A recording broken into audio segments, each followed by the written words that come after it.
सिंदखेड राजा शहरातील नागरिकांना स्वच्छ आणि सुरक्षित पिण्याचे पाणी मिळावे यासाठी नगर परिषदेने एक मोठे पाऊल उचलले आहे।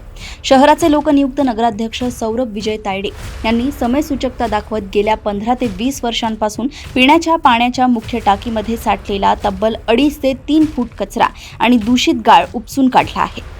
सिंदखेड राजा शहराला खडकपूर्णा नदीवरून पाणी पुरवठा केला जातो, परंतु येथील जलशुद्धीकरण केंद्र अत्यंत जुने झाल्याने त्याची फिल्टर करण्याची क्षमता कमी झाली होती।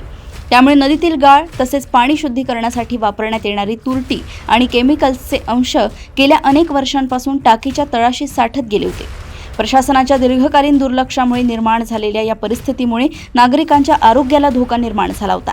या समस्येची गंभीर दखल घेत नगराध्यक्ष सौरभ तायडे, पाणी पुरवठा सभापती कृष्णा माणिक मेहत्रे आणि पाणी पुरवठा अभियंता शिंगणे मॅडम यांनी कर्मचाऱ्यांसह प्रत्यक्ष घटनास्थळी जाऊन पाहणी केली। त्यानंतर युद्धपातळीवर मोहीम हाती घेऊन पाण्याच्या टाकीतील संपूर्ण गाळ साफ करण्यात आला। तसेच टाकीचे संपूर्ण निर्जंतुकीकरण व आवश्यक दुरुस्तीची कामेही तातडीने पूर्ण करण्यात आली।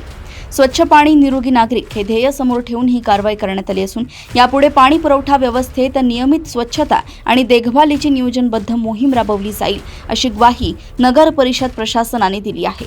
या स्वच्छता कामादरम्यान नागरिकांची काही काळ गैरसोय होऊ शकते, मात्र भविष्यात दर्जेदार पाणी पुरवठा करण्यासाठी सिंदखेड राजा वासियांचे सहकार्य मोलाचे आहे असे आवाहन नगराध्यक्ष सौरभ तायडे यांनी केले आहे।